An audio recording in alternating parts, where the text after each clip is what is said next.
Glória a Deus. Pode acender as luzes, por favor? As luzes. Paz do Senhor. E apaga essas azuis aqui, porque os irmãos não conseguem me enxergar quando elas estão acesas. Irmãos, boa noite. A graça e a paz do Senhor seja no seu coração. Amém?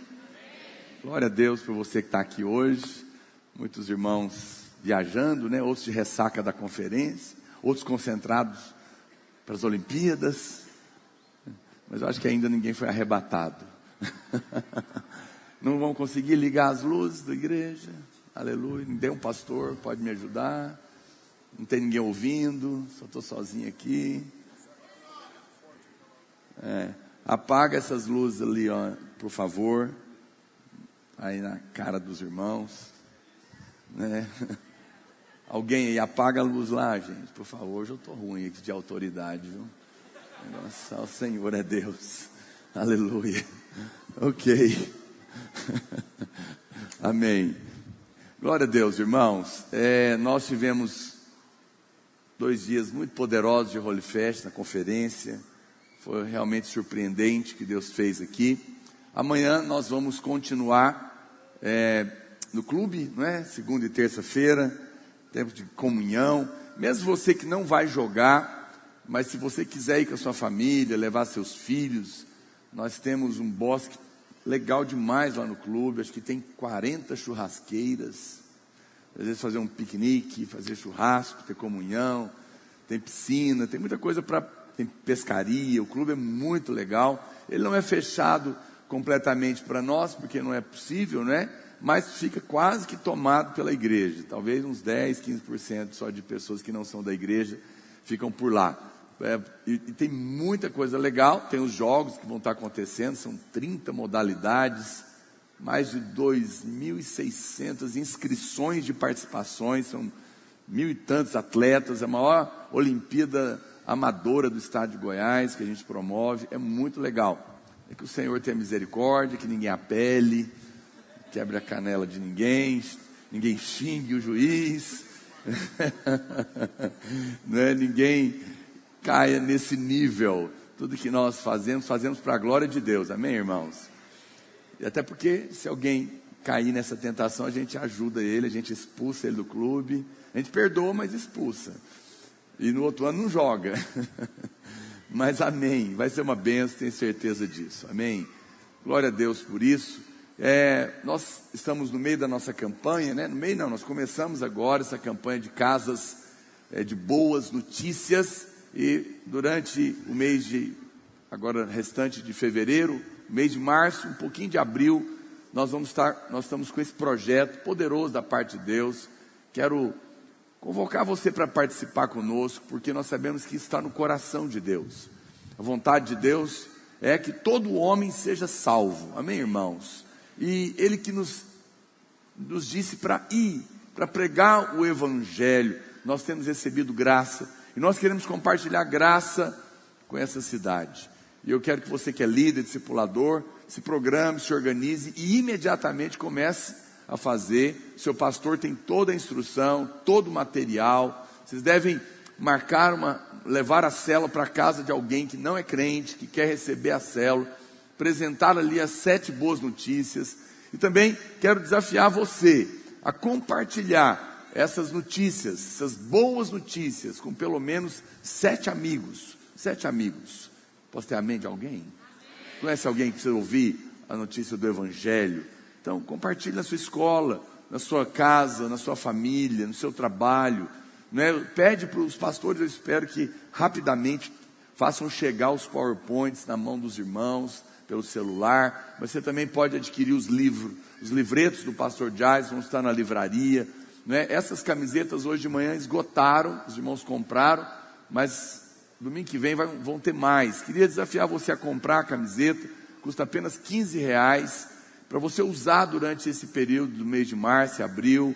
E a gente está todo mundo envolvido nesse projeto, porque eu tenho certeza que isso é o que está no coração de Deus.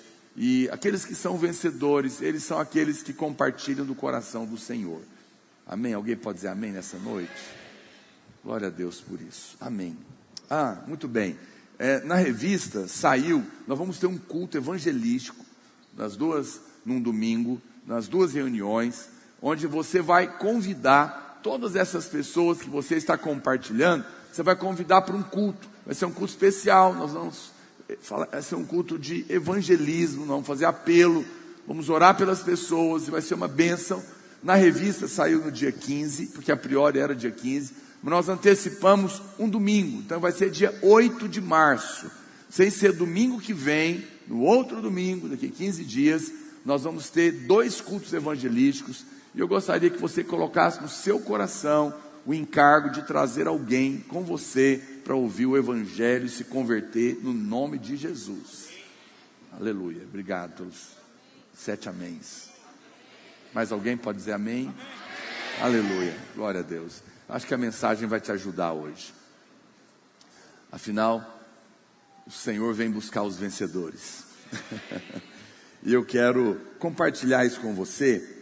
Hoje, nosso esboço, ele é um mapa. Pode colocar o mapa aí, por favor.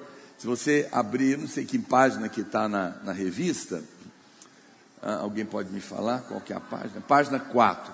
Nós temos dois mapas, nós desenhamos a linha do tempo de Apocalipse.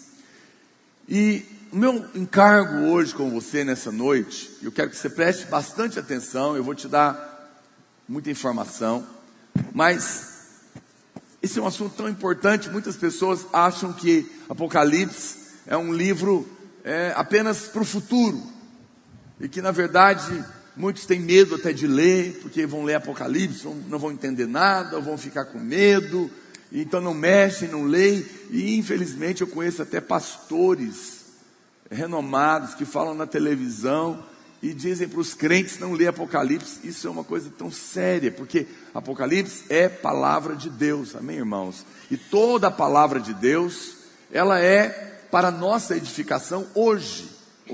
O Senhor, obviamente, Apocalipse tem um teor profético, mas também ele tem uma palavra para o nosso coração hoje. E essa palavra dessa noite é uma palavra que vem para nos despertar, para nos posicionar no tempo espiritual. Em que momento nós estamos vivendo? Todo pastor deveria, pelo menos uma vez por ano, separar um tempo para compartilhar a respeito do fim, a respeito da volta de Jesus, a respeito daquilo que nos espera diante de nós. Por quê? Porque nós vivemos a vida no nosso dia a dia muito focado na terra, focado no meu trabalho, no meu casamento, no que eu vou, qual curso que eu vou fazer, com quem que eu vou me casar, não é? E o quanto dinheiro eu vou ganhar, programar minha família, minhas férias. Nada de errado nisso, mas nos esquecemos que esse é um tempo muito curto na terra, e que o Senhor vem, Ele vem nos buscar, e há algo muito sério, que nós devemos olhar para a palavra e nos posicionarmos em relação a ela. Quem está me entendendo? Não faz sentido, eu sempre digo isso. Você pode ter certeza que a própria criação, como diz Romanos, prova a existência de um Deus que nos criou, que quer se relacionar conosco, e que a nossa vida é uma vida espiritual. Se você nasceu de novo, você sabe o que eu estou falando. O dia que o Espírito Santo entrou na sua vida, você não sabe explicar, mas você sabe que muita coisa mudou na sua vida, mudou dentro do seu coração. Você tem percepções, relances de luz, né, que às vezes brotam no seu coração, e que te mostram que você não é simplesmente mais um ser natural. Todo o universo, todo o céu, tudo que foi criado, né, está aí, e tem a ver conosco, tem a ver com o que Deus está planejando para as nossas vidas. Mas às vezes nos distraímos, deixamos o nosso coração ficar sobrecarregado com as coisas desta vida, com as preocupações dessa vida. E é nesse momento que muitos são entorpecidos, e a Bíblia diz que naquele dia serão pegos de surpresa, porque não estavam atentos, não estavam acordados espiritualmente, não estavam realmente acesos em Deus, porque não consideraram isso. Muitos caem naquela, Jesus vai demorar a voltar. Jesus, em algum momento, ele disse isso para aqueles que diziam, o Senhor tarda em voltar. E eles passaram a comer e beber com os ébrios, e a espancar os seus servos, e ele de repente chegou, né? Mas a Bíblia pode nos ajudar a nos posicionarmos. Pastor, qual é o tempo profético do fim que nós estamos vivendo hoje? O que a Bíblia nos ensina a respeito do fim? Qual deve ser a minha posição, a minha postura em relação a esses acontecimentos? Quais são os acontecimentos que a palavra de Deus nos mostra? Como eu devo me portar nesse momento? E é disso que eu quero falar com você nessa noite. Amém? Se você tem a revista, abre ela aí na página 4. Eu vou te dar primeiro um panorama rápido e depois a gente volta detalhando ele para você. Se você não tem a revista, chama alguém que tem perto de você. Ou eu vou tentar talvez ampliar. Mas agora eu vou só passar aqui com você. Nós construímos um mapa chamado a linha do tempo, ok? Esse primeiro azul. Depois a gente vai ver o outro, que é um parênteses dentro dele. Só para você ver e depois a gente vai ampliar ele. Então, aqui nós começamos a ver a presente era da igreja, o primeiro bloco. Você vai ver aí os 4 primeiros selos. Nesse momento nós estamos aqui, isso está acontecendo agora, ok? Eu só vou citar, depois eu vou voltar, pode ficar tranquilo. E nós vamos ver então os selos que vão ser abertos, 4 selos, cavalo branco, vermelho, preto e amarelo. Depois o 5º selo lá de Apocalipse vão ter os mártires que estão clamando e a restauração de Israel. Quando Israel é restaurada, a sequência disso, e nós já estamos nesse ponto aqui da vida, não é? Aí a próxima etapa que vai acontecer será o arrebatamento, essa linha amarela. Uma vez que acontece o arrebatamento, começa o que é chamado de princípios das dores. O 6º selo é aberto, e a gente vai ver isso. E a besta e o falso profeta aparecem em cena. Nesse momento, a igreja vencedora já foi arrebatada, ele vai fazer uma aliança com Israel, e começa 7 anos, que é chamada então da 70ª semana de Daniel. São 7 anos, é a profecia mais importante da Bíblia sobre o final dos tempos. Nesse momento, esses 7 anos vão ser divididos em 2 etapas, os 3 anos e meios primeiro de paz, porque o anticristo fará uma aliança com Israel, um acordo de paz, ainda que estará acontecendo guerras em volta do mundo, e depois no meio ele quebra essa aliança, e Apocalipse então começa o 7 selo, com as 7 trombetas, 7 taças, e 3 anos e meio de grande tribulação. No final, aí você tem a volta do Senhor, ele vem, pisa na terra. Eu vou falar isso com detalhe, pode ficar tranquilo, só estou passando com você. E na sequência, então, ele tem uma batalha terrível, batalha chamada Batalha do Armagedon, contra as nações, quando Jesus vem. Na sequência você vai ver que a besta e o falso profeta, depois de vencida a batalha, são lançadas no lago de fogo. Satanás é preso, o Senhor julga as nações, o Senhor julga os crentes no tribunal de Cristo. Satanás é preso e começa 1000 anos de governo do Senhor. No final, Satanás é solto, ele seduz as nações. Existe uma outra batalha terrível, chamada de Gog e Magog. Então o Senhor derrota essas nações, lança Satanás dentro do lago de fogo, estabelece um trono chamado trono branco, julga todas as pessoas que não creram em Jesus. Elas são ressuscitadas nesse momento. O milênio já terá acontecido. Durante o milênio, os crentes vencedores estarão reinando, e os crentes que não são vencedores estarão juntos, mas numa posição não de honra, mas de vergonha, estarão sendo disciplinados. Mas no final, os ímpios são ressuscitados, são julgados e são lançados no lago de fogo do inferno, porque não creram no Senhor. Nesse momento, encerra 1000 anos, a nova Jerusalém desce do céu, fica no meio do ar, novos céus e nova terra são começados. Todos os crentes perfeitos, tal qual Jesus é, com o corpo glorificado, entram para a eternidade, para governar e viver no universo onde não haverá mais morte, nem vida, nem choro, nem pranto, nem doença, nem demônio, nem coisa alguma, onde os seus olhos nunca puderam ver, nunca jamais penetrou no seu coração, nem na sua mente, e você não faz ideia do que te espera na glória de Deus.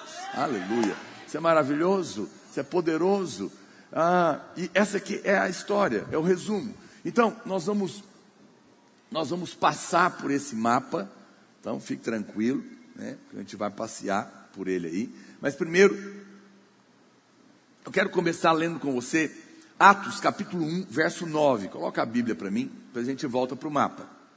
Eu quero te dar a ordem dos eventos em Apocalipse. Ela tem a ver exatamente no momento em que Jesus morre, ressuscita e sobe para o céu. Aqui começa um período, não é? É um período. Jesus morreu pelos nossos pecados, ressuscitou dos mortos, aparece para os discípulos e agora ele vai subir. Olha o que está escrito aqui no verso 9 até o 11. Dita estas palavras, foi Jesus elevado às alturas à vista deles. Então, eles estão na terra, vendo o Senhor subir. E uma nuvem, imagina a cena, lá em Israel, no Monte das Oliveiras. Foi de lá que ele subiu, e é lá que ele vai voltar. Tem um lugar exato onde Jesus vai voltar, no final da grande tribulação. E uma nuvem o encobriu dos seus olhos. Verso 10. E estando eles com os olhos fitos no céu, enquanto Jesus subia, eis que 2 varões vestidos de branco se puseram ao lado deles. E lhe disseram, 2 anjos, varões galileus, por que estáis olhando para as alturas? Esse Jesus que dentre vós foi assunto ao céu, virá do modo como viste subir. Jesus subiu num lugar em Israel, se você já foi lá, ou se já viu em algum livro, no Monte das Oliveiras. Foi ali que ele subiu. E é lá que a Bíblia diz que ele vai descer, quando ele voltar, no final da grande tribulação. Nesse momento, desencadeia-se então uma era, que é a que nós estamos vivendo hoje. O tempo da graça, o tempo do perdão, o tempo da salvação, o tempo em que os homens podem crer no Evangelho, estão tendo a oportunidade. Jesus sempre foi o ponto de salvação. Antes de Jesus vir, os homens eram salvos por crer que ele viria. Abraão creu, isso lhe foi imputado para a justiça. Noé creu, isso lhe foi imputado para a justiça. E todos que criam, eles não tinham o Espírito Santo, mas eles eram salvos dessa maneira. Mas quando Jesus vem, agora os homens são salvos por crer que ele veio e a obra que ele realizou. Quem está me entendendo? Ok? Está tranquilo? Vai acompanhando comigo. Então nós estamos vivendo nessa época. Pode voltar lá para o mapinha, para os irmãos irem acompanhando.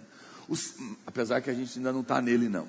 O selo dessa afirmação está aqui nessa declaração enfática dos anjos que apareceram logo após a subida do Senhor. Então eles estavam dizendo que da maneira como eles viram ele subir, ele descerá. Isso aconteceu ali no Monte das Oliveiras. Bem, isso é o ponto de vista de quem está na terra e está vendo. Então os apóstolos viram da terra Jesus subir. Agora vamos lá para Apocalipse. João, o apóstolo, ele é levado para o céu, ele é arrebatado ao céu, ok?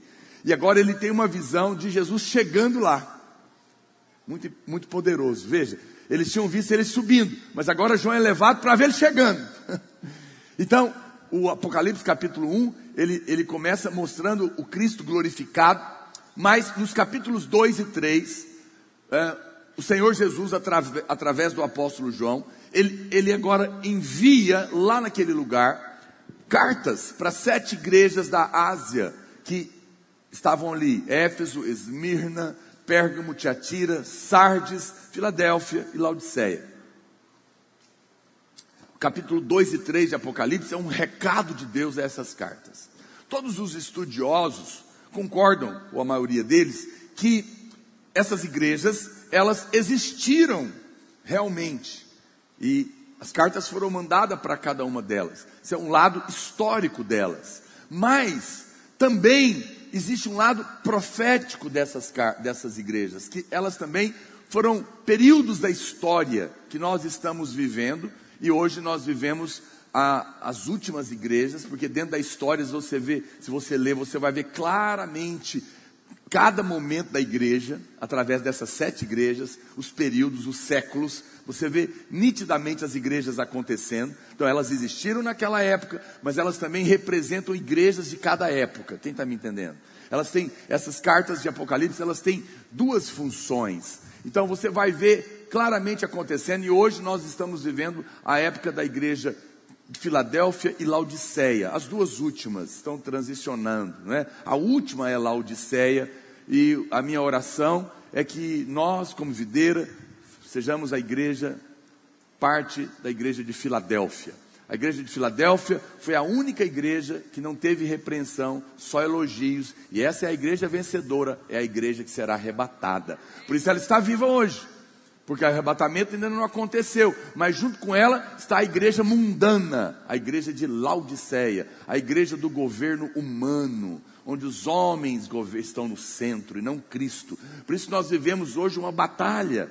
E você pode ter certeza que a internet faz parte disso, porque a internet coloca mais do que nunca todos os homens no centro. Todo mundo agora tem o seu palco para falar o que quiser e ser a sua própria estrela, não é? E é por isso que mais do que nunca, às vezes você vê nós nos preocupando em ser uma igreja cristocêntrica, em colocar Cristo no centro, em apontar tudo para Cristo, em tirar o homem do centro. E a mensagem do Evangelho da Graça é a mensagem mais poderosa que existe, porque ela elimina o homem do centro completamente. Não sou eu, é Ele que é, não é o que eu faço, é o que Ele faz, não é quem eu sou, é quem Ele é, não é sobre mim, é sobre Ele. Eu estou fora da equação. Isso mata o ego. É por isso que as pessoas criticam essa mensagem, porque ela tira o homem do centro, numa época que nós vivemos o ápice da autoajuda, o ápice dos coaches, o ápice do mindset, e tudo é você que faz, você é maravilhoso, é a melhor versão de si mesmo, e se levante, e faça, e aconteça, não é? É você. Por quê? Porque essa é a mensagem do anticristo. O anticristo é o 666, ele é o número da besta. Esse número, a Bíblia diz que é número de homem. Por que é número de homem? Porque o homem foi criado no 6º dia. Está me acompanhando? E quando você encontra o número 6, 3 vezes juntos, 666, você tem o número do anticristo. Por quê? Porque isso significa, na Bíblia tudo que tem o 3 é algo completo. Jesus orou 3 vezes, se possível, passa de mim esse cálice. Paulo orou 3 vezes, Senhor, tira de mim esse espinho. Ou seja, foi algo completo. Então quando você vê o número 6 plenamente, você percebe qual é o espírito do anticristo que vai estar agindo na terra quando ele vier. A terra está programada para colocar o homem no centro, para dizer não a Deus. Nós não precisamos de Deus, nós somos Deus. Ele vem para ser o homem, um homem especial, o homem que sabe, que pode, que vai governar, que as pessoas vão adorar, idolatrar. E aí você vê então os jogadores de futebol, os artistas, as pessoas famosas, os influencers, as blogueiras, e tudo sendo levantado num pedestal. O espírito do anticristo trabalhando, e ele quer tudo com isso atingir a igreja, colocar pessoas famosas no centro, não é? Tudo é em função de você ter relevância, de você buscar uma novidade, para ser diferente, para falar que é, mas tudo isso é distração, tudo isso é o diabo tentando roubar você do centro do coração. Por isso quando a gente chega com a mensagem do Evangelho da Graça e da justificação pela fé, nós pegamos esse homem que está no centro e diga, saia de cena, porque o Evangelho não tem nada a ver com o que você é, tem a ver com o que Cristo é. Saia de cena, porque o Evangelho não tem nada a ver com o que você é capaz de fazer, mas com o que foi feito lá na cruz. Tudo já está terminado, você não é capaz de coisa alguma. Receba pela graça, receba pelo amor, receba pelo favor, mas saia de cena para que Cristo seja o eu sou, e assuma esse lugar. Quando nós pregamos esse Evangelho, nós estamos trazendo o homem de Deus, que é Deus, para o centro, que é Cristo, e nós estamos anunciando que Ele está vindo para ser o homem que vai governar o universo, porque Ele é o homem que também é Deus, e nós nos dobraremos diante dEle, e toda língua confessará. Mas o diabo está trabalhando para trazer o homem dele para o centro, para tirar Cristo do centro, e você está no meio disso, e você precisa entender como as coisas funcionam. E por que nós pregamos certas coisas que combatem outras? Porque uma batalha está acontecendo aqui. Você consegue perceber o que eu estou falando?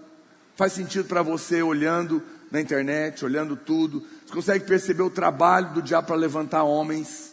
E consegue perceber a mensagem do Evangelho, tirando o homem, colocando Cristo no centro? Isso é cristianismo. Isso é poder de Deus. E essa é a batalha. Então, o Senhor, Ele manda essas cartas para estas igrejas. Você pode ler em casa depois. E você vai perceber que em todas elas, Ele faz, com exceção de Filadélfia, Ele faz a exortação. Para algumas Ele faz o elogio. E no final, Ele declara a respeito do vencedor. Eu creio também, como muitos homens de Deus, que essas igrejas existiram. Essas igrejas fazem parte de épocas, essas igrejas, esse tipo de igreja está existindo hoje, mas eu também creio que dentro de uma própria igreja existem pessoas que estão encaixadas dentro de cada uma delas, porque tem gente, às vezes dentro da mesma comunidade, que está cego para um ponto, outro cego para o outro, e tem aqueles que estão realmente vivendo como vencedor em Filadélfia, não é? O meu desejo é que todo mundo suba. E todos podem subir, desde que você entenda que você precisa, que você está vivendo num momento muito sensível da terra. E hoje eu estou aqui para fazer um apelo para você. É tempo de ser mais espiritual, menos natural. Se posicionar, porque Ele está às portas, não brinque com isso. Não brinque com isso. Eu fico pensando a seriedade que será para alguns irmãos quando ele perceber que uma parte da igreja sumiu. Porque quando isso acontecer, um novo momento da história no mundo espiritual estará acontecendo. Muitos mestres, então, concordam com isso. E tudo isso está acontecendo porque Jesus está vindo para tomar de volta a terra. Deus deu a terra aos homens, lá no pecado, lá na queda em Adão. A Bíblia diz que o homem entregou a terra para Satanás.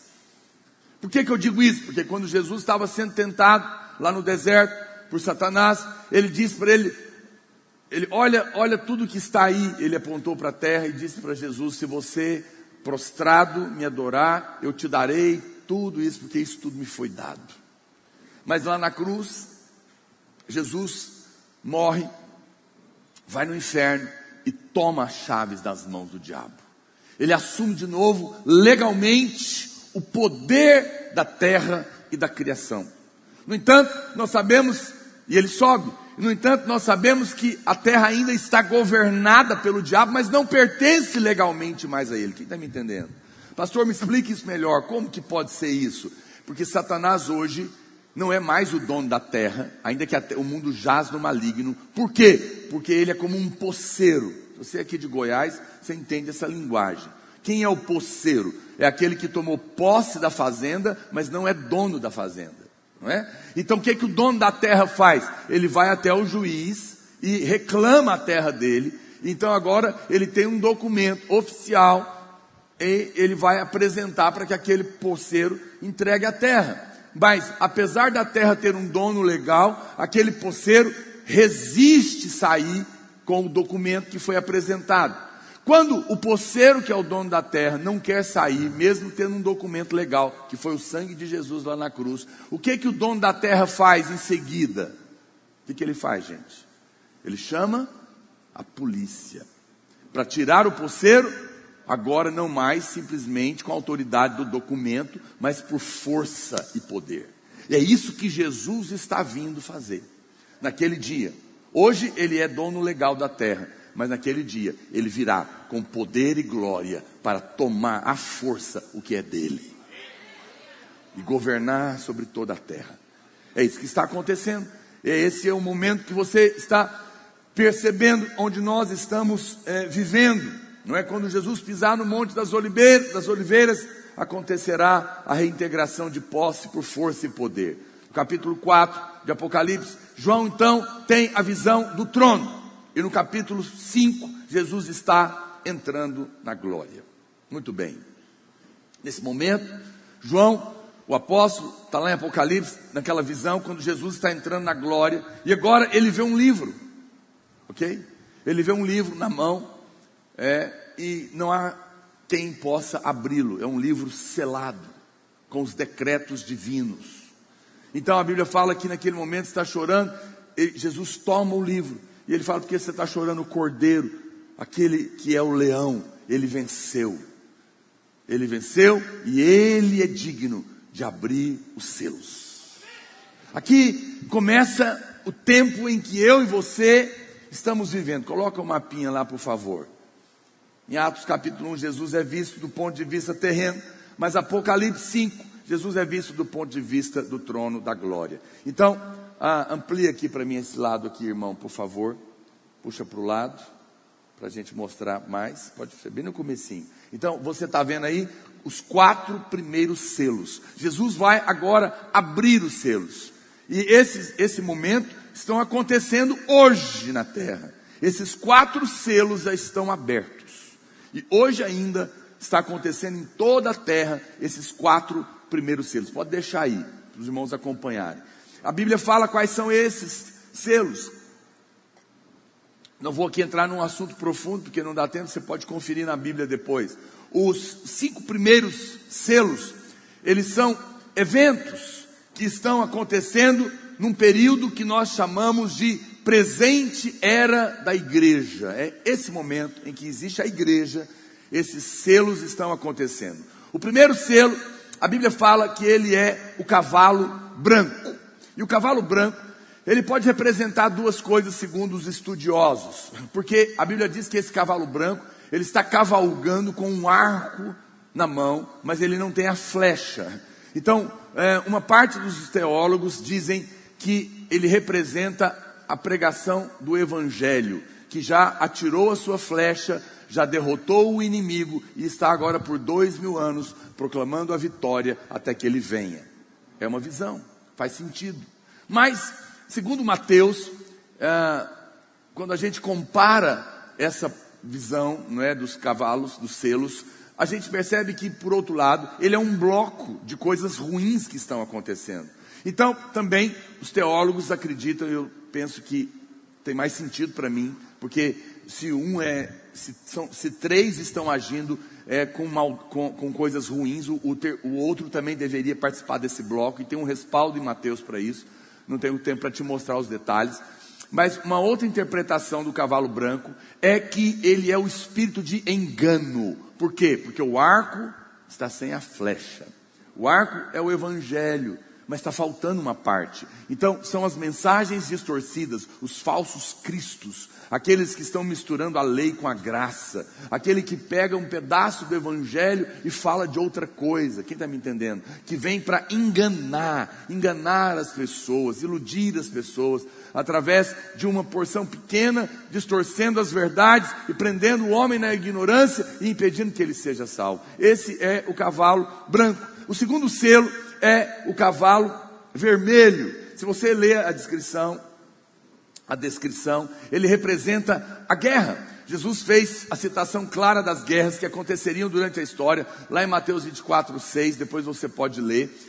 Em toda a história, desde essa época, nós sabemos que tem existido guerra. Em todo o tempo, em volta do mundo, nunca se parou de ter guerra. Esse cavaleiro está andando em toda a terra, todo o tempo. Esses 4 cavaleiros, você vai ver que ele anda pela terra, de todo momento. E ele, obviamente, fazem as pessoas sofrerem. E é por isso que nós pregamos o evangelho e também temos a oportunidade de pregar o evangelho, porque isso acaba fazendo também com que as pessoas tenham o coração clamando. E o cavalo vermelho é guerra, por quê? Porque sangue tem sido derramado nesses 2000 anos. Todo dia tem guerra. O terceiro cavaleiro está investido de uma autoridade através da fome. Nós temos visto durante a história a fome matando em cada época milhares de pessoas. Olha, é chocante que hoje nós vivemos uma época de abundância de comida. Você vai na feira, você pode comprar verduras e frutas que nem os reis da Idade Média podiam imaginar que teria de tanta abundância. Você pode me falar, pastor, então tem alimento em tanta abundância na terra, como que o senhor fala que esse cavaleiro, o cavalo preto que tem uma balança na mão, que é a fome, continua matando? Apesar de nós vivemos a época com maior abundância de comida, ainda hoje, toda a terra, muitas pessoas morrem de fome. É impressionante. Apesar da abundância de alimento, a fome continua matando, porque esse cavaleiro continua solto. E o quarto selo, ou o quarto cavaleiro, é o cavaleiro amarelo, que no original é amarelo esverdeado, é a cor da morte. Não é? Esse é o cavaleiro da morte. É claro que a guerra mata, é claro que a fome mata, mas aqui esse cavaleiro fala das pestes. Em toda a história, desde essa época, nós sabemos que por muito tempo, em todo momento, nós tivemos epidemias de vírus, de pestes, de coisas que mataram os homens. Nós vimos aí recentemente, não é? Todas essas chikungunya, essas outras doenças todas que tem aí, agora essa última coronavírus, né? Que o Senhor tenha misericórdia de nós, nos livre, nos guarde, né? Nós vamos pregar oportunamente o Salmo 91 para que você tenha paz no seu coração. Mas a gente percebe que esse cavaleiro continua andando na terra e ceifando a vida de muitos homens em toda a história. A febre espanhola matou milhões de pessoas, o Zika vírus, a gente se esquece, né? A chikungunya, muitos outros, tem acontecido isso, é chamado de feras da terra, e tem ceifado a vida de centenas de milhões de pessoas no mundo inteiro. Olha o que diz Apocalipse 6:8, e olhei, e eis um cavalo amarelo, seu cavaleiro sendo este chamado Morte, e o inferno o estava seguindo, e foi-lhes dada autoridade sobre a quarta parte da terra, para matar a espada pela fome, com a mortandade e por meio das feras da terra, que no original são pequenos animais, são os vírus. O quinto selo, João vê uma cena no céu, e nessa cena ele vê um altar. Existe um altar lá, e a Bíblia diz que debaixo desse altar estão os mártires, homens que morreram eles morreram lá, essa cena, eles morreram decapitados. Eles são os mártires do Evangelho. São homens que morreram porque estavam pregando o Evangelho. E eles estão clamando a Deus por justiça. O sangue deles que foi derramado. Essa é a visão do quinto selo que o apóstolo João está vendo. E que vai trazer o juízo de Deus. Está clamando por isso. Você pode dizer, pastor, mas isso acabou. Não, você está enganado. Uma entidade muito séria que faz pesquisas no mundo cristão relatou que somente no ano de 2018, eu fiz questão de anotar, para você ter uma ideia, 200 mil pessoas foram mortas por causa do Evangelho, perseguição religiosa. A maioria foram mortas pelos muçulmanos, e vocês já devem ter visto esses vídeos de cristãos sendo mortos por eles. Como que eles são mortos? Quem sabe? Decapitados. Essa é a maneira que eles matam. E isso vai explicar lá na frente a participação dessa religião no tempo do fim. Tudo indica que o anticristo vem dali. Até porque é ele que fará uma aliança com Israel. Qual que é o grande problema do Israel hoje? São os árabes. São a briga com os muçulmanos. Israel quer paz, mas ninguém consegue costurar paz. A única pessoa provavelmente que poderá costurar uma paz de Israel com eles será um muçulmano, que eles vão reconhecer como seu Messias, fazendo sinais e prodígios, e que vai dizer para eles, né, porque haverá paz com Israel por 3 anos e meio. Então muito provavelmente ele vem daí. E esses decapitados estão clamando. Por que eles estão debaixo do altar? Porque para Deus, todos aqueles que morreram pelo Evangelho se ofereceram como um sacrifício vivo no altar de Deus. E Deus não se esquece deles. e o sangue deles está clamando, e o Senhor virá para julgar, para fazer justiça à vida desses homens que foram derramados. Esse é um selo, está acontecendo. Os irmãos estão comigo percebendo que tudo que eu estou falando está acontecendo? Percebe? Esse é o momento, estou te posicionando. Mas ainda, nesse tempo da igreja, tem o sinal mais importante. O sinal mais importante, esse azulzinho aí, levanta um pouquinho. A restauração de Israel. Aqui está o grande sinal. Lá em Mateus, vai lá em Mateus rapidinho, depois você volta. 24, 32, coloca lá para minha Bíblia, irmão, por favor. Mateus 24, 32. Olha o que Jesus falou. Aprendei, pois, a parábola da figueira, quando já os seus ramos se renovam e as folhas brotam, sabeis que está próximo o verão. Pode voltar lá para o mapinha, olha para cá. Pastor, quem é a figueira? A figueira é Israel. O que Jesus falou sobre a igreja? Eu sou a videira. Por isso que tem esse nome. Eu sou a videira e vós sois os ramos. Se a igreja é a videira, Israel é a figueira. E aqui está o maior sinal do momento profético que nós estamos vivendo. A restauração dessa nação. Por 2000 anos, no ano 70 depois de Cristo, o general Tito entrou, invadiu Jerusalém, destruiu o templo e dispersou os judeus por todo o mundo. Israel, literalmente, sumiu do mapa. Essa profecia que nós estamos estudando hoje, a profecia de Daniel, elas são uma profecia de 490 anos.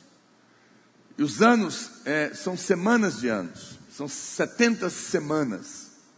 Mas a última semana, que são 7 anos, 3 anos e meio de paz e 3 anos e meio de grande tribulação, não aconteceu ainda. Nós estamos para entrar nela. Está comigo? Está acompanhando? Está perdido não? Ok. Eu estou te mostrando aonde a gente está nela hoje. Essa profecia, a última parte dela, então, veja, esses 7 anos que faltam, por que eles pararam? A profecia parou. Quando Israel foi destruído lá no ano 70 depois de Cristo, e sumiu tudo, destruíram o templo, Israel deixou de existir, Jerusalém deixou de existir, a profecia para. Por que ela para? Porque a última semana exige 3 elementos. Diga comigo, 3 elementos. Israel, ficou mais alto, Israel, Jerusalém e o templo. Então, essa profecia parou. Para que ela acontecesse, porque ela fala da volta de Jesus e o fim do tempo, esses 3 elementos tinham que acontecer. Então, os homens de Deus, Spurgeon, todos esses homens que viveram antes da restauração de Israel, eles não conseguiam fechar a equação. Como explicar a volta, uma vez que não existia mais Israel? Eles não sabiam explicar.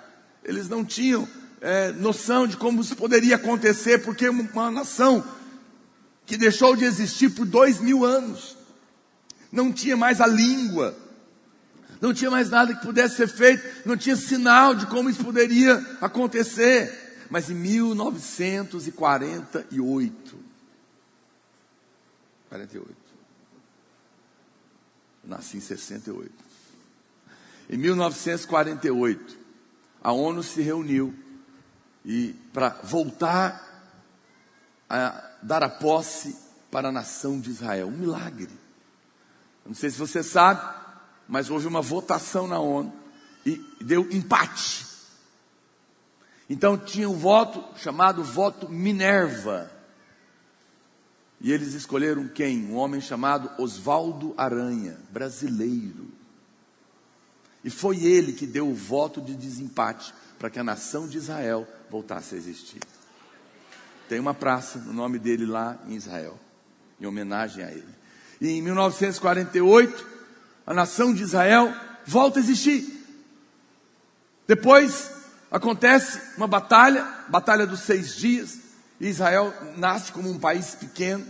As nações em volta, os árabes se reúnem para destruir, mesmo ele tendo voltado a existir. Você começa então agora a ver a mão de Deus. Israel ainda tão pequeno, destrói os inimigos. Depois ele tem uma batalha, se não me engano, não sei se foi em 64, a batalha dos 6 dias. Então Israel estava cercado pelos árabes, pelos palestinos, pelos jordanianos, pelo Líbano, de todos os lados. Várias nações cercaram Israel, iriam destruir Israel, mas milagrosamente Israel tem uma estratégia poderosa, levanta um exército de aeronaves poderosas e destrói os inimigos em terra ainda, não sobrou nada. Em 6 dias eles derrotam todo mundo, toma Jerusalém, toma as colinas de Golã, toma um monte, toma ali a parte da Jordânia, o território dele é dobrado. Depois ele vem devolvendo, fazendo acordo de paz com eles, não é? Mas é uma coisa impressionante como Deus pega um país tão pequeno e levanta eles como um país de primeiro mundo, chocante. E agora você tem Israel, e agora você tem Jerusalém. Olha os elementos da profecia, aquilo que parecia impossível.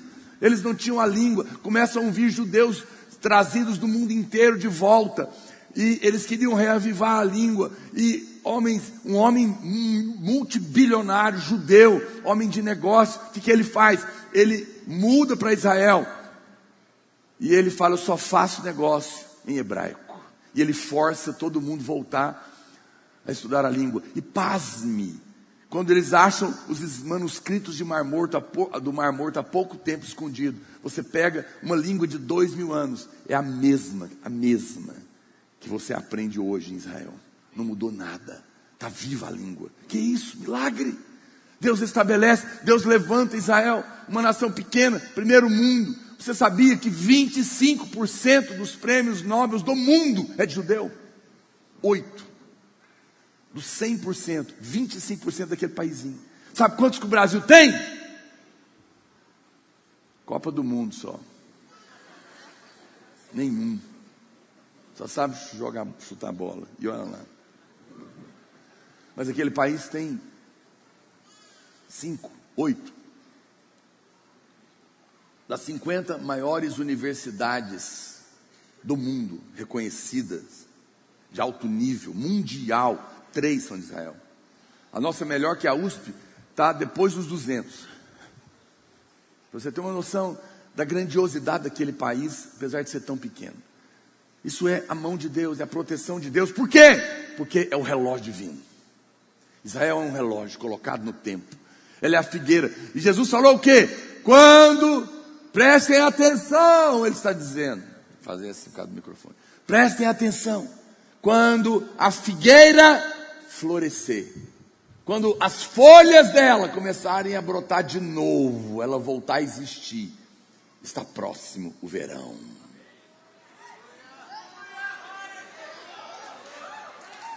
Ele está às portas. Fique atento. É tempo de você aquecer o seu coração, se voltar para as coisas espirituais, se posicionar, porque o próximo acontecimento, aquela barra amarela, está à nossa frente. E pode acontecer a qualquer momento. Porque ninguém sabe o dia nem a hora. Aí você pode dizer: pastor, mas ainda não tem o terceiro elemento, não tem o templo. O terceiro elemento, não precisa dele para o arrebatamento.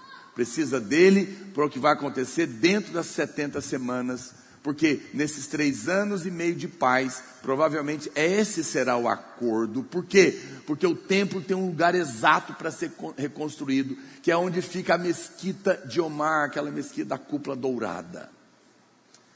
É muçulmano. Só um muçulmano negociando com os judeus é que vai poder tirar ela de lá para construir a o templo. E isso deve acontecer nos 3 anos e meio primeiro de paz. Nesse momento, os vencedores já terão sido arrebatados.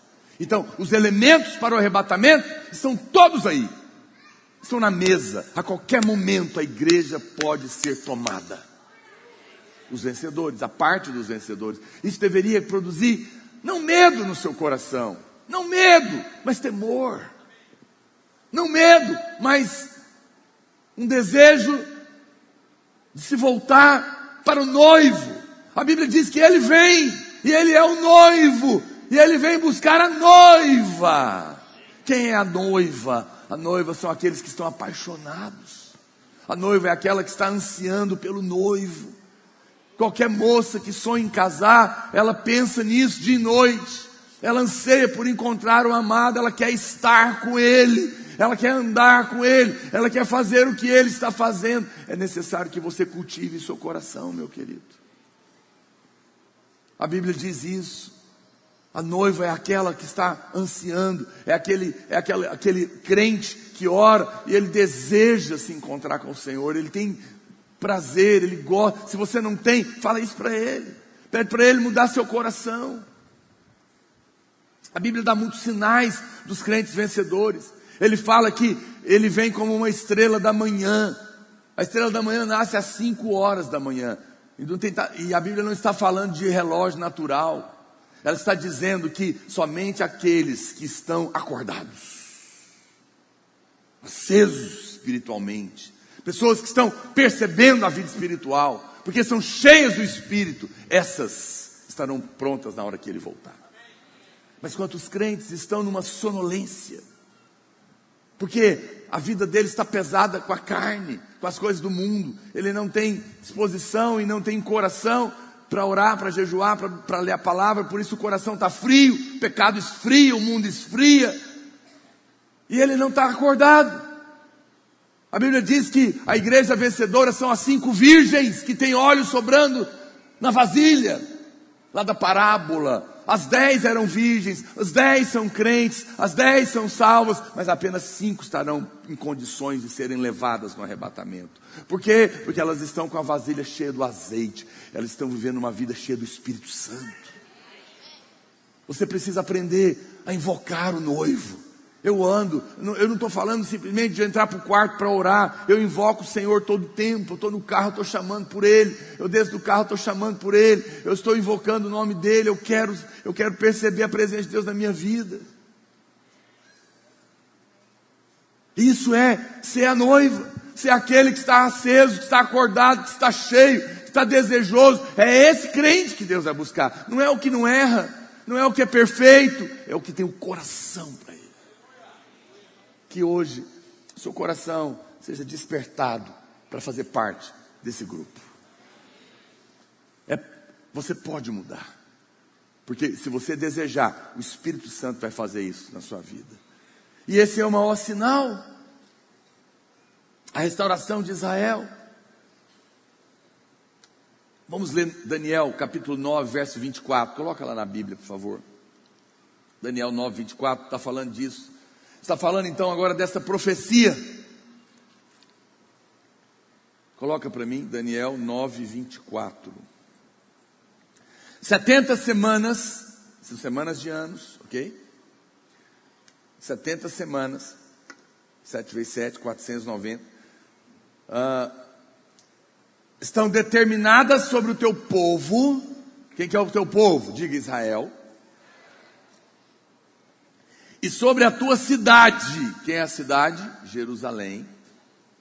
Para fazer cessar a transgressão, para dar fim aos pecados, para expiar a iniquidade, para trazer a justiça eterna, para selar a visão e a profecia, e para ungir o Santo dos Santos. Uau! Por quase 2000 anos, o relógio profético das semanas permaneceu travado. A última semana está parada, porque no ano 70 Israel parou. Dessa forma, no tempo presente, Depois de tudo aconteceu, Israel voltou a existir, Jerusalém voltou a existir, a figueira renovou os seus brotos, as folhas começam a aparecer, o tempo presente já é perfeitamente possível, o início de novo da 70ª semana da profecia do fim. Aqui, esse é um quadro que está pronto.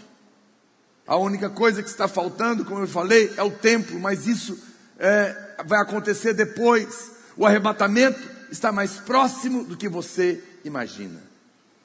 Tudo isso é um sinal magnífico que Jesus virá arrebatar a igreja a qualquer momento.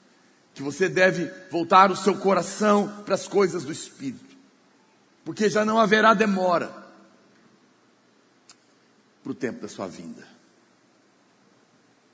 Só os que estiverem com esse coração, os crentes maduros, os que têm revelação da justiça, eles são os maduros. Quem são os crentes maduros? É os que têm revelação que a sua vida é a justificação pela fé.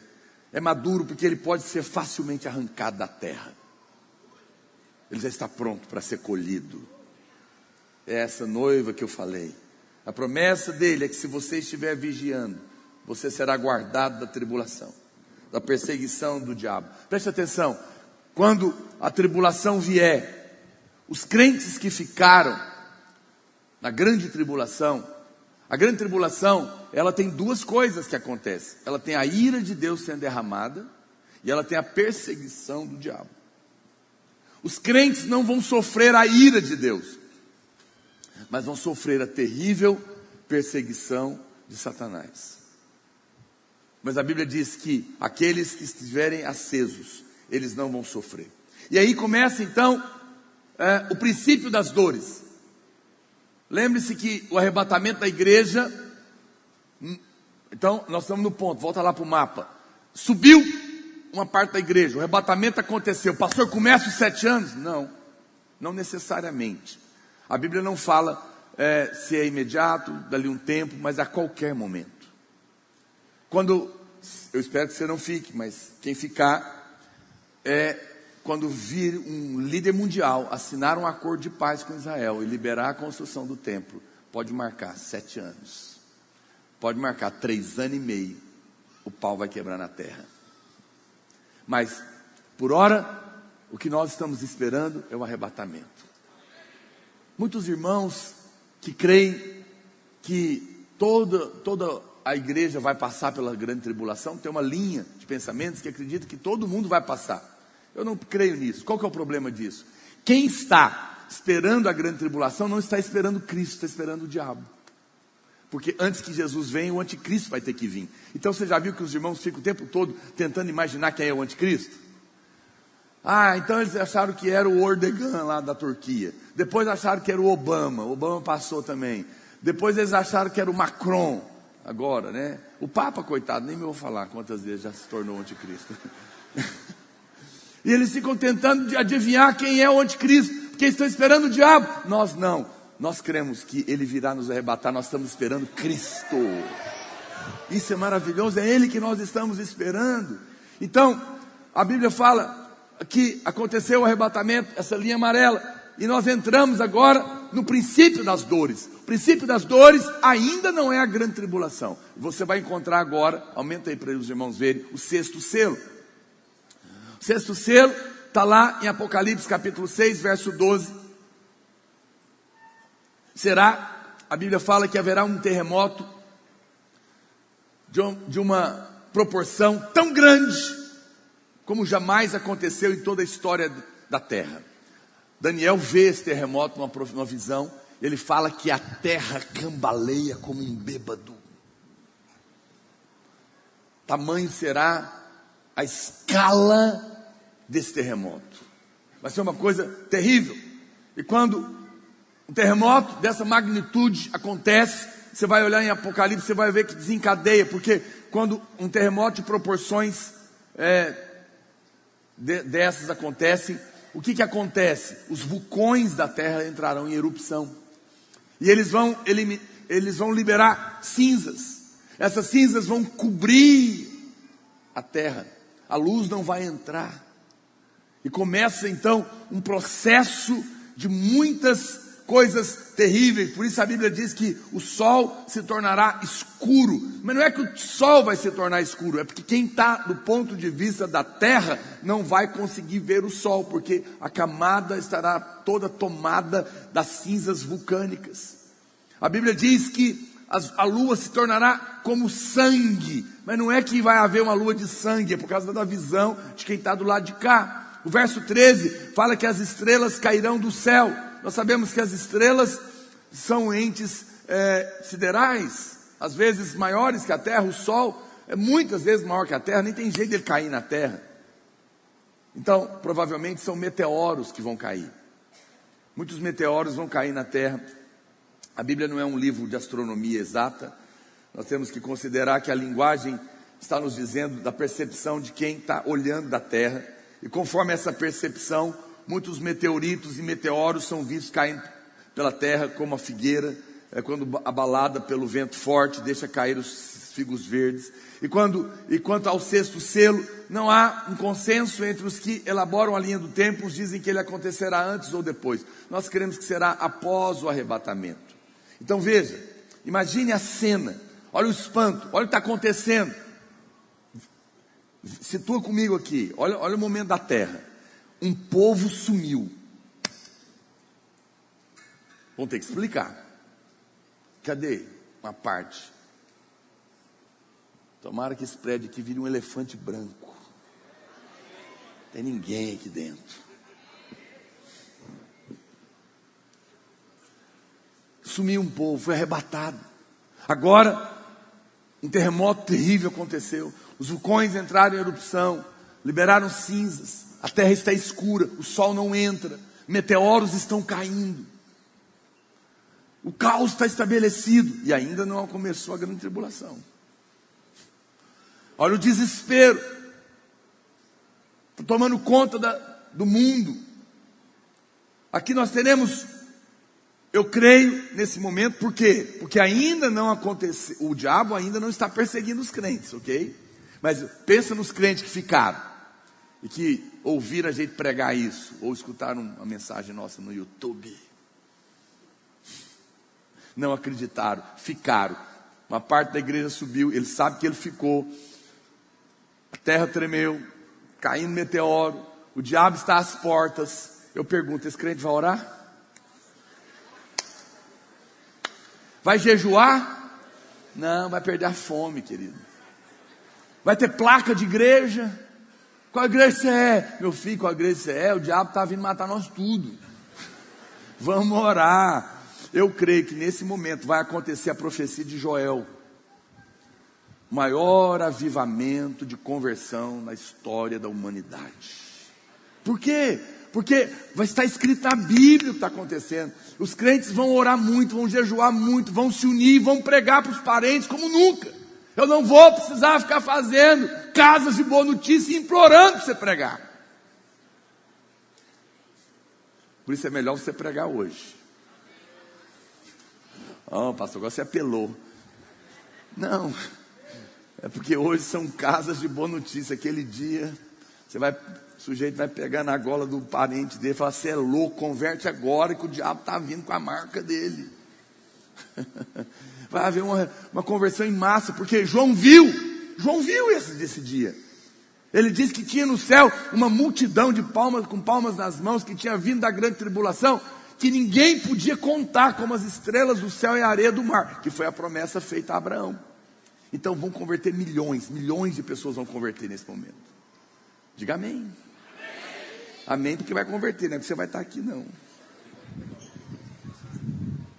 Você não vai estar aqui fazendo vídeo para pôr no Instagram não.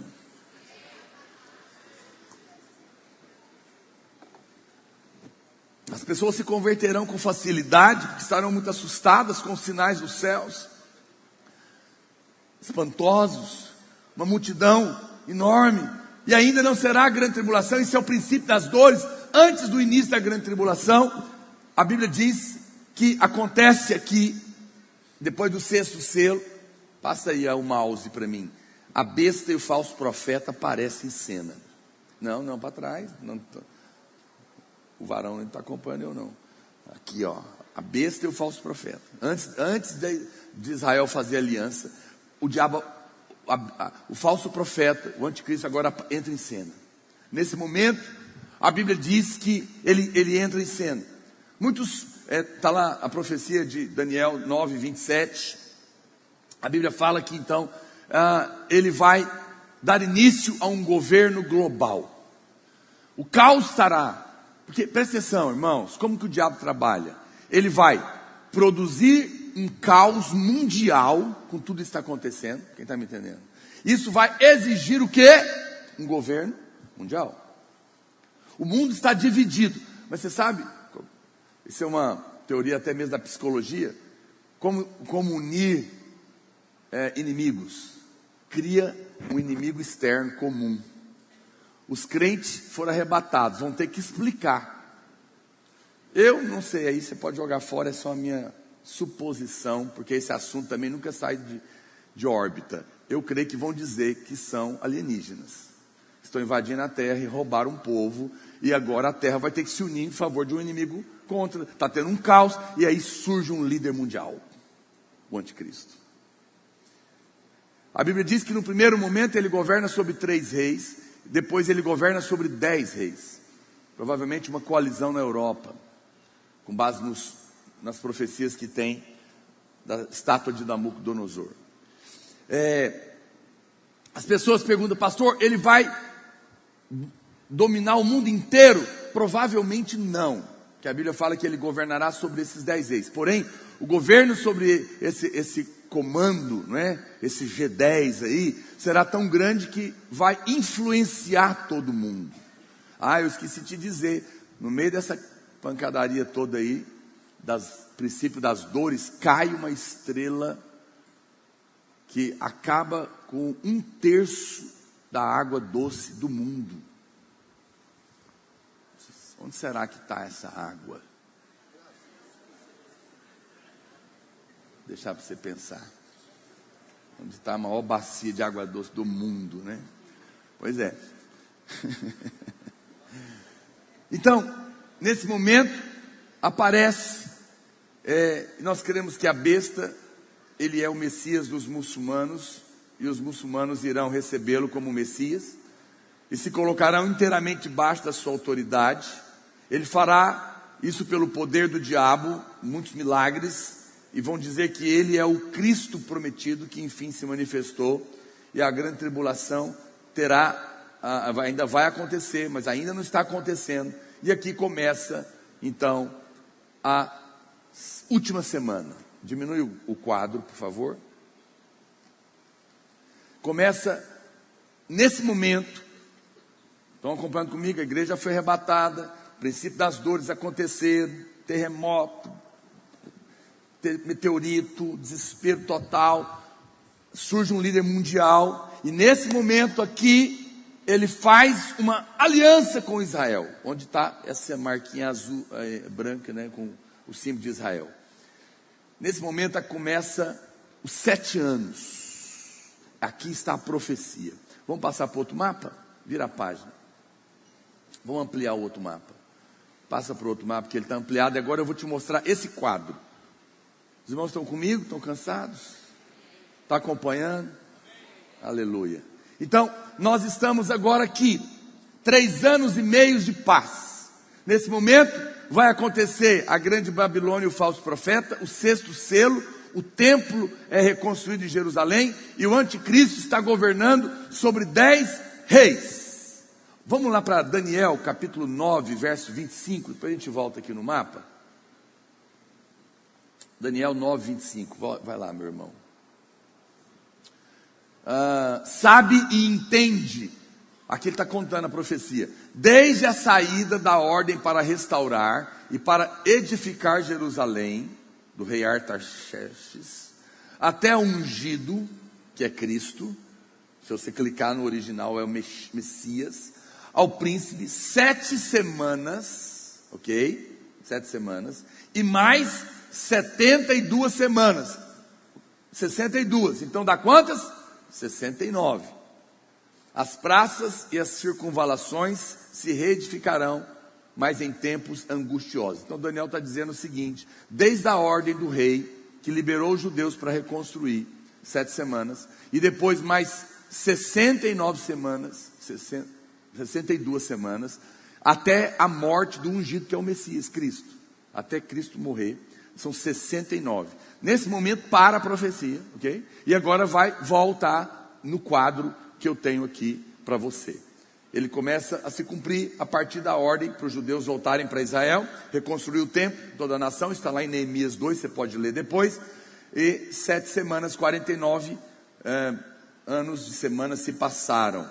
Os historiadores comprovam com exatidão dos eventos, depois a gente pode te dar uns números para você ver. A soma dos anos do cumprimento da profecia são 483, e faltam se cumprir apenas a última semana. Esse evento terá início num tempo indefinido, como eu disse, após o arrebatamento da igreja. E aqui é algo maravilhoso, porque Jesus pode já, como eu falei, nos arrebatar a qualquer momento, porque as condições estão postas. Porque Daniel, capítulo 9, olha o verso 24, volta um pouquinho. Olha o que diz: 70 semanas estão determinadas sobre o povo e sobre a tua santa cidade. Eu já li isso, então são 70 semanas, e no verso 25 ele diz: 69 já se cumpriram.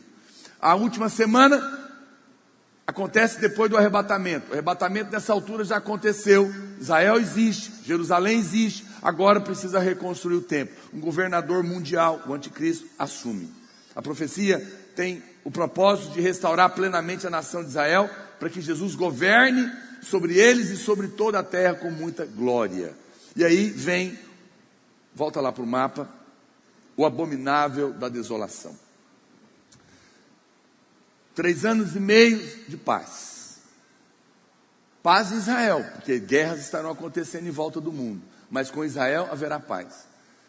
Ele constrói o templo, está tudo bem. A Bíblia diz então, quando dá aqui o meio dos 7 anos, 3 anos e meio, Mateus capítulo 24, verso 15, fala do abominável da desolação. Coloca lá Mateus 24, 15, por favor.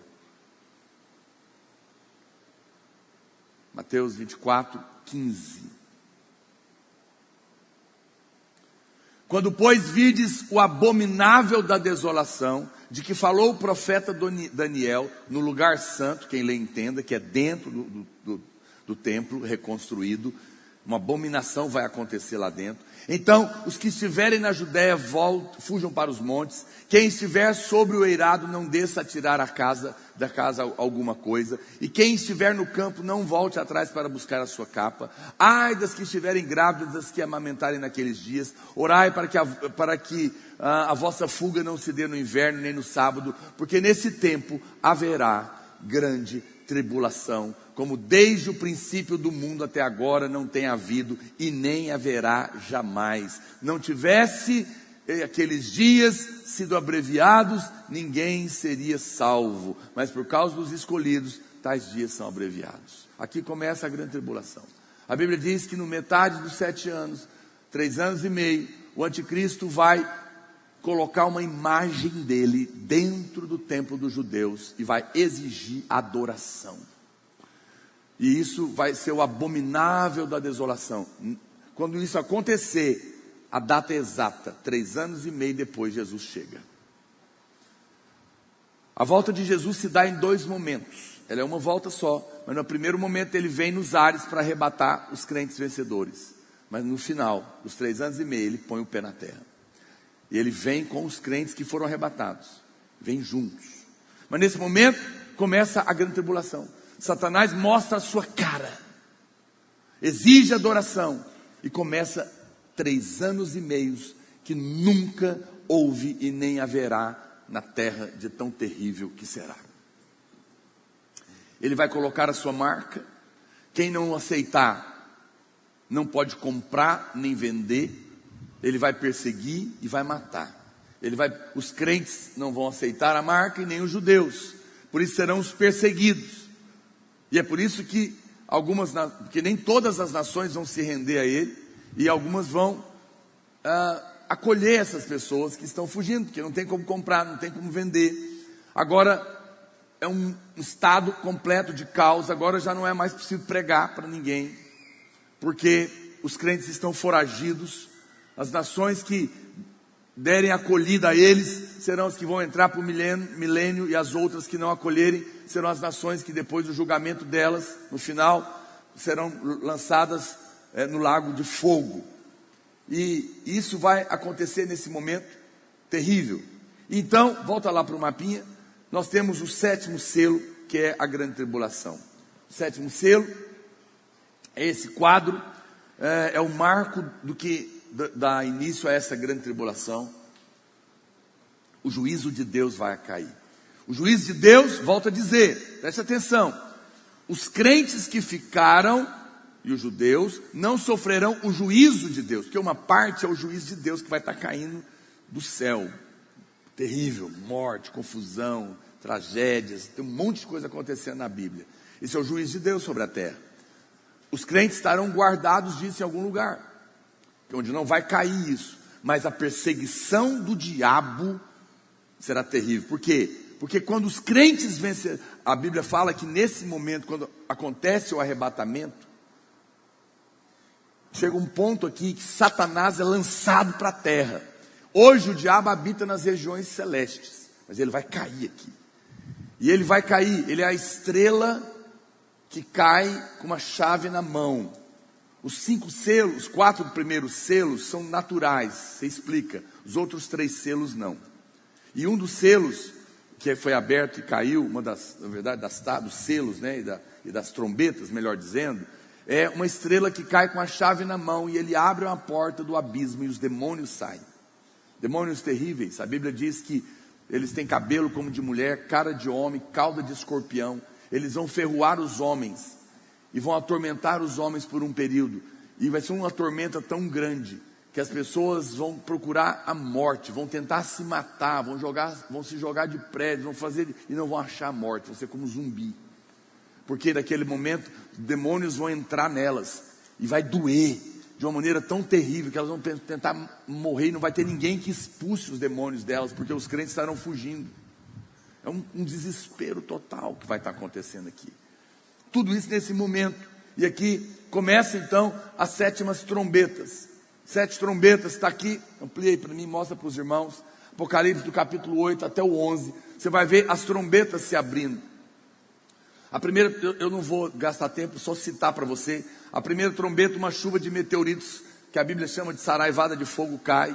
Depois a segunda, uma grande estrela ardendo em chamas cairá sobre o mar. É a terça parte dos animais marinhos, 1/3 dos animais marinhos morrem, 1/3 das embarcações são destruídas. Isso vai implicar em muita morte, muito sangue no mar, mas ainda não é o juízo de Deus sobre os homens. Toca-se a terceira trombeta, cai um grande meteoro sobre uma região de água doce, nesse momento que cai aqui, provavelmente na bacia amazônica, Apocalipse 8:10. Toca a quarta trombeta, nela é ferida terça parte do sol, da lua e das estrelas, e se escurecem, não há luz, nem de dia nem de noite. As 4 primeiras trombetas estão sendo explicadas porque são fenômenos naturais, mas a quinta trombeta é essa estrela que cai do céu e recebe a chave do abismo. É o diabo soltando os demônios para atormentar os homens. É o diabo que cai no capítulo 12 de Apocalipse, os demônios são soltos, os homens vão ser terrivelmente atormentados. Toca-se a sexta trombeta, e ela tem um período. Ela diz que ela vai durar 1 ano, 1 mês, 1 dia e 1 hora. Que haverá uma tormenta de 1 ano, 1 mês, 1 dia e 1 hora, como os homens nunca viram antes. Um desespero completo. Nessa altura, está acontecendo tudo isso na terra, simultaneamente, uma loucura. A Bíblia fala que 2 testemunhas são enviadas do céu. Nós acreditamos que é Moisés e Elias. Esse é outro estudo.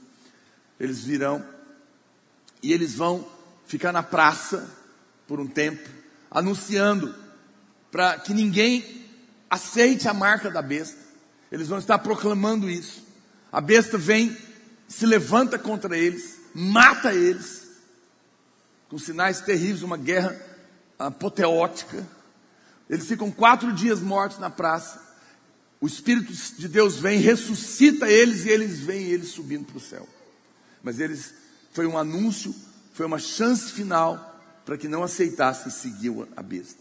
Olha que isso aqui é filme. Não é o que Hollywood faz, não.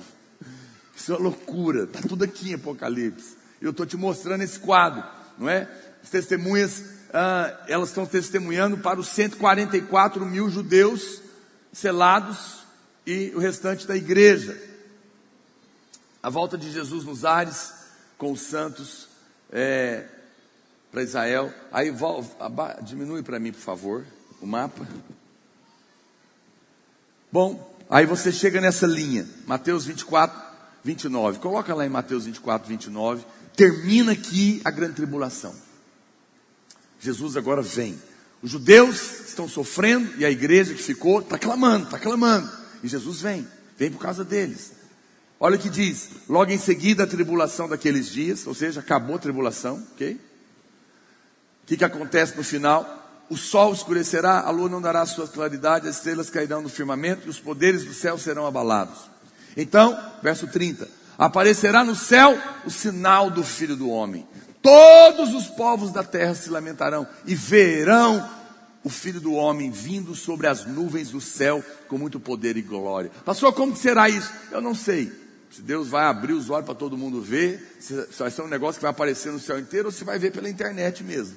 Porque hoje é facilmente compreensível que algo assim possa ser visto no mundo inteiro.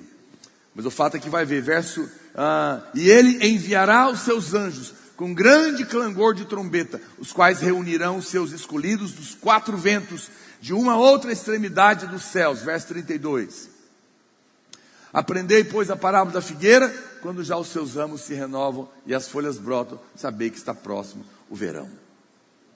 Então, a Bíblia diz em Daniel 12, 11, que depois do tempo em que o sacrifício diário for tirado, e posta a abominação desoladora, haverá ainda 1290 dias.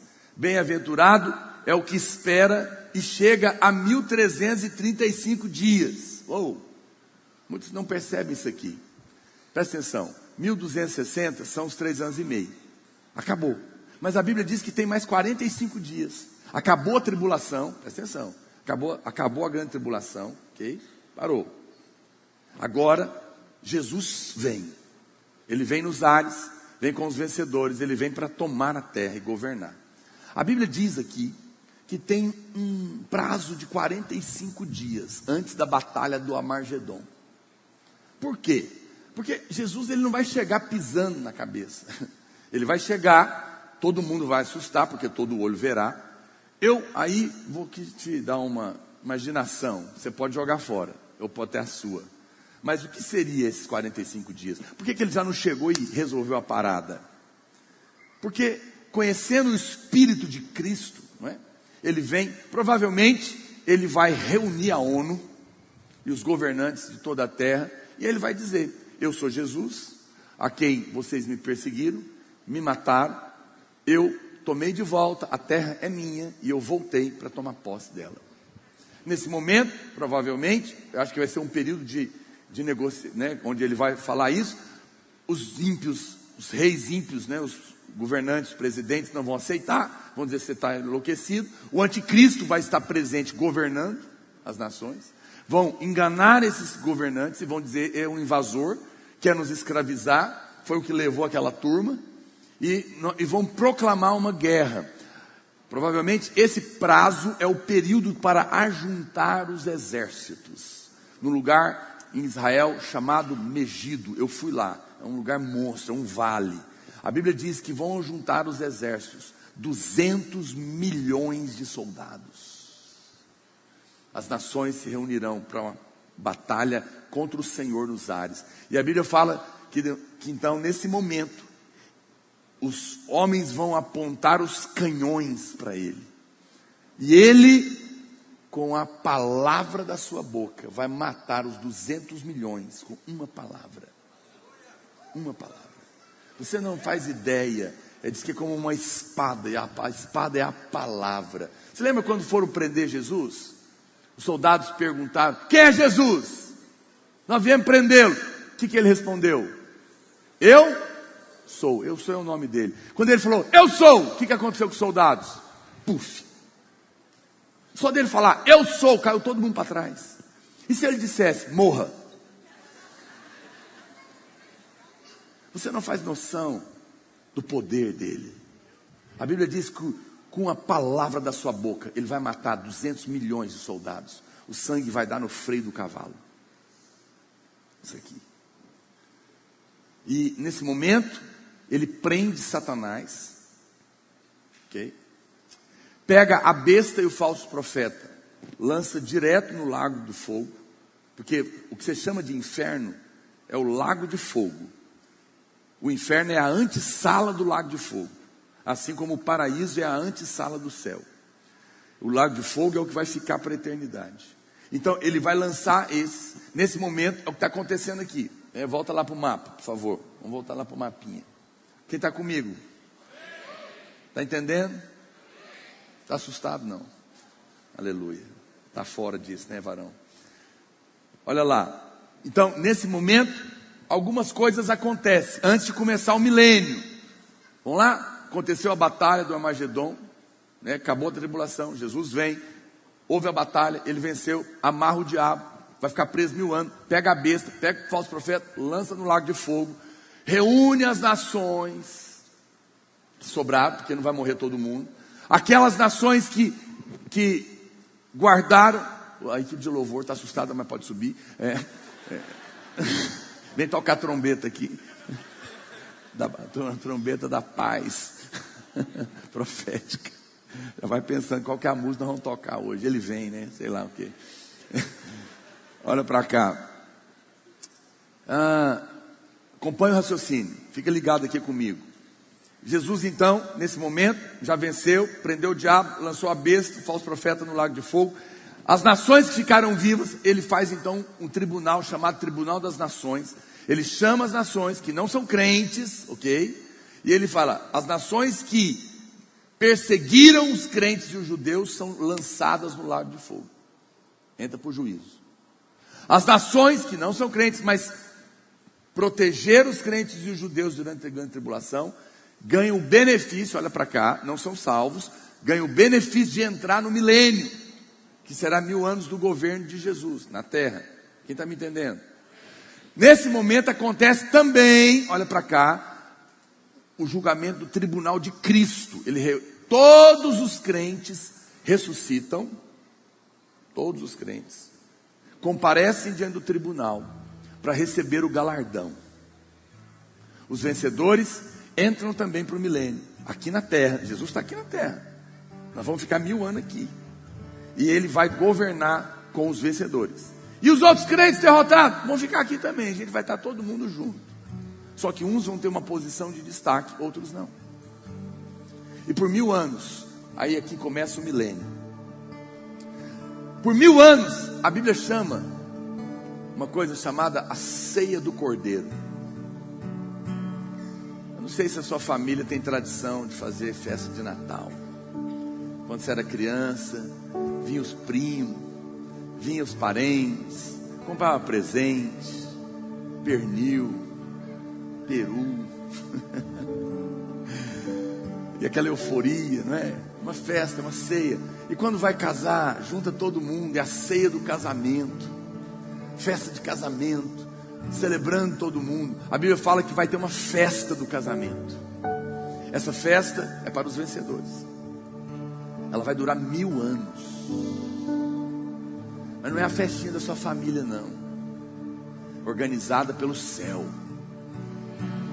Veja, a gente fica pensando, governar 1000 anos vai dar trabalho demais, ficar cuidando do mundo com Jesus. Não, a Bíblia diz que durante esse governo, é um governo também da ceia, da festa das bodas da noiva. É um tempo onde o governo é uma celebração. Porque nesse momento, os demônios estão presos, Satanás está preso, os governantes já foram removidos, há uma limpeza na terra. Os bandidos, esses loucos, todos morreram. Rapou o mundo. Sobraram só as nações que ajudaram a guardar os crentes e os judeus. E agora Jesus é o governo absoluto, não tem democracia. Ele é o Senhor. Já não tem corrupção. 1000 anos. tem doença, porque Ele cura todo mundo. Não tem hospital. Não vão morrer. Jesus estará reinando, Ele é o rei. Haverá cura, haverá saúde. Você faz ideia do que vai ser a tecnologia, sei lá o que. Vai haver um tempo de... não tem guerra, não tem governos corruptos, não tem imposto. Aleluia. É um governo. Mas sabe o que é o incrível? É que a história não terminou. Eu estou terminando ela. Volta lá. Não, pode deixar aí, né? Volta lá para o mapa, outro mapa. Olha o que a Bíblia diz. Vai depois do final do milênio para mim. Quando dá final dos 1000 anos, a Bíblia diz que Satanás é solto. 1000 anos, Jesus governando sobre as nações. Olha que coisa incrível. Quando você olha o governo milenar do Senhor, sem doença, sem morte, prosperidade, sem demônios, sem corrupção, sem guerra, sem fome, sem peste, era para todo mundo estar feliz, sim ou não? Aí você vê o tamanho da corrupção humana. Satanás é solto e seduz essas nações que ficaram aqui de novo. E a Bíblia fala que ele ajunta elas numa última batalha, chamada de Gog e Magog. E a Bíblia fala que nesse momento eles vão apontar as suas armas novamente para Deus. Aqui vai uma chutologia minha, você também pode jogar fora. Eu creio que todas essas bombas atômicas que existem, você sabe, existe bomba atômica hoje para destruir a Terra muitas vezes. Quem sabia disso? O que tem de bomba pode destruir a Terra muitas vezes, não precisa do que está aí. Já é mais do que suficiente. E por que eu acredito que esses serão as armas que eles vão apontar? Porque quando terminar essa guerra, vai ter que acontecer novos céus e nova terra. Ele vai criar de novo, porque provavelmente essa aqui será completamente destruída. Tamanho será o que vai acontecer nessa batalha. Então, o Senhor vai derrotar novamente, definitivamente. Aí acontece o último julgamento. Tribunal do Trono Branco. Todas as pessoas da história da humanidade que não creram em Jesus ressuscitam. Os crentes ressuscitaram 1000 anos antes. Esses ressuscitam agora e comparecem diante do tribunal. Nesse momento, Satanás também é lançado no lago de fogo. Todas as pessoas que não creram são julgadas e são jogadas também no lago de fogo. Já estavam no inferno e vão para o lago de fogo porque não creram. Ninguém precisa ir para o inferno, mas os que não quiseram, não tem outro lugar. Ninguém vai para o céu porque quis, vai porque creu. Mas quem está no inferno está porque quer, porque não quis crer. E esses vão para lá.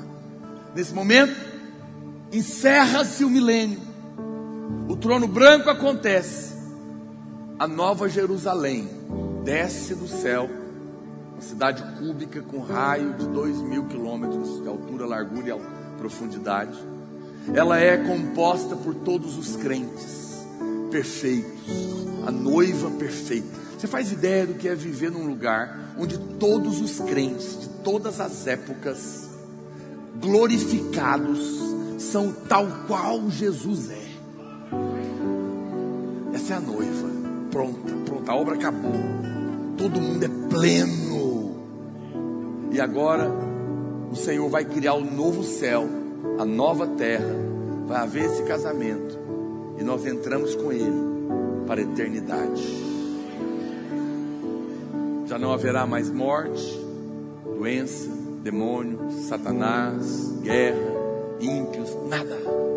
Olhos nunca viram, ouvidos nunca ouviram, nem jamais penetrou no coração do homem o que Deus tem preparado para aqueles que o amam.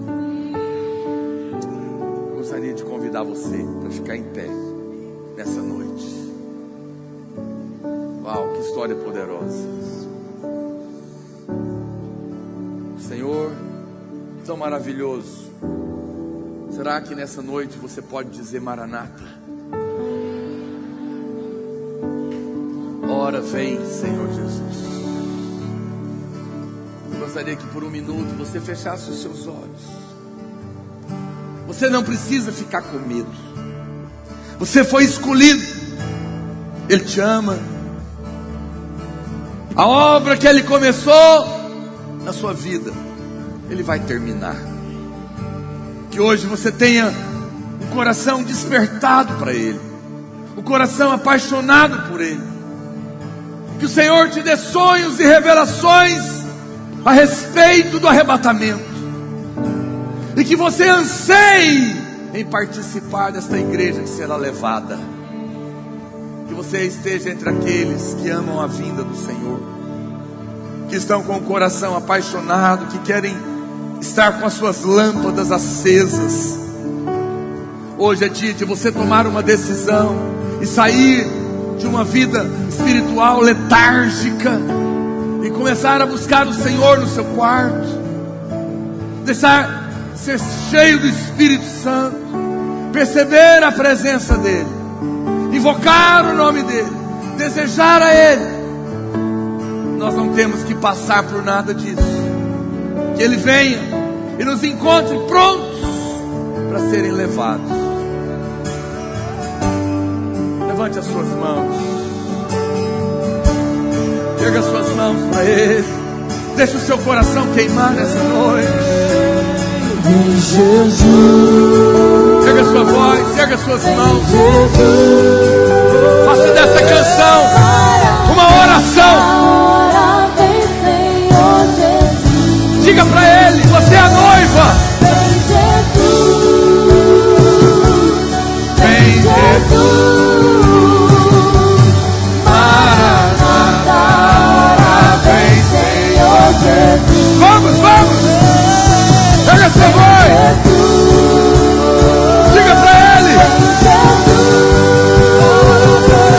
Maranata, vem Senhor Jesus.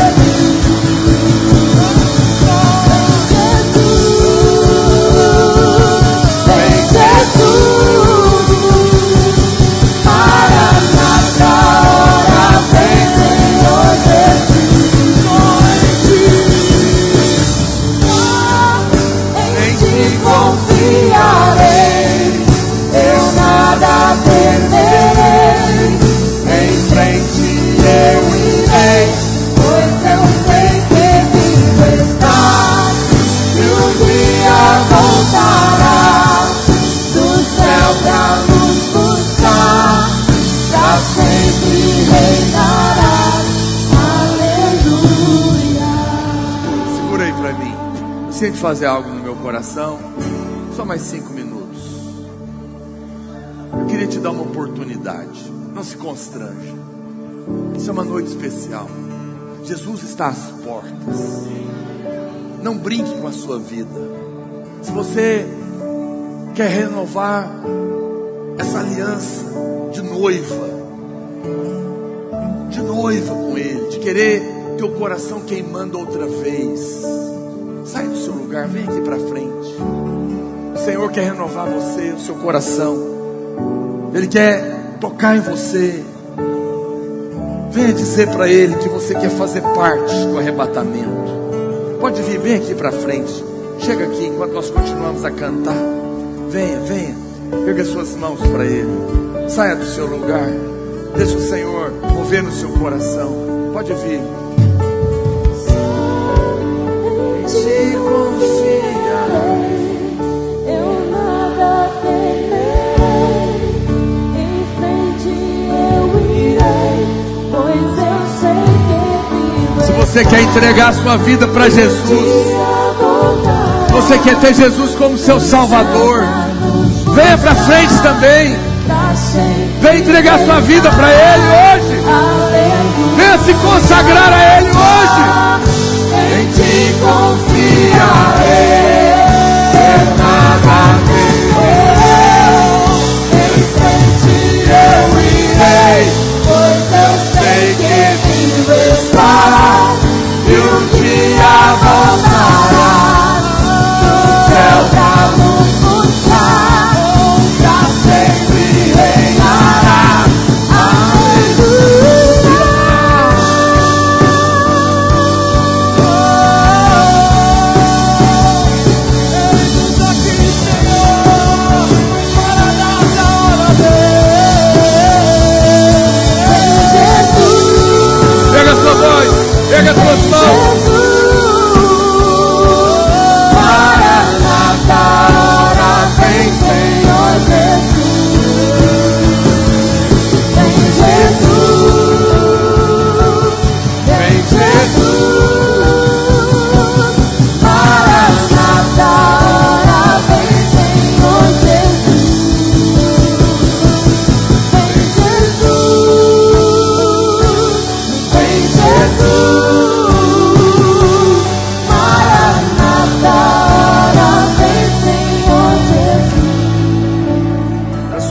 erguidas. Se você também entrou aqui convidado por alguém, você me ouviu e você talvez está dizendo: eu não quero ficar, eu quero crer em Jesus, eu quero ser salvo por Jesus, eu quero ter a certeza da minha salvação. Essa também é uma noite para você. Erga suas mãos, fala comigo: Senhor Jesus, eu creio no sacrifício da cruz, eu creio no perdão dos meus pecados, pelo seu sangue derramado em meu favor. Eu entrego a minha vida nas suas mãos. Tu és o meu Senhor, o meu Salvador, mas Tu és também o meu noivo. Que nesse dia o amor pelo Senhor possa queimar outra vez no meu coração, porque eu sou amado, eu amo. Queime em mim a paixão pelo Senhor, o desejo de estar com o Senhor. Eu quero estar entre aqueles que Te amam, aqueles que Te invocam, porque foram conquistados por esse amor, não por obrigação, não por medo, mas porque fui atraído. Eu quero ser arrebatado, eu quero participar das bodas do Cordeiro e reinar com o Senhor por 1000 anos, por causa da justiça de Cristo, em nome de Jesus. Aleluia, amém.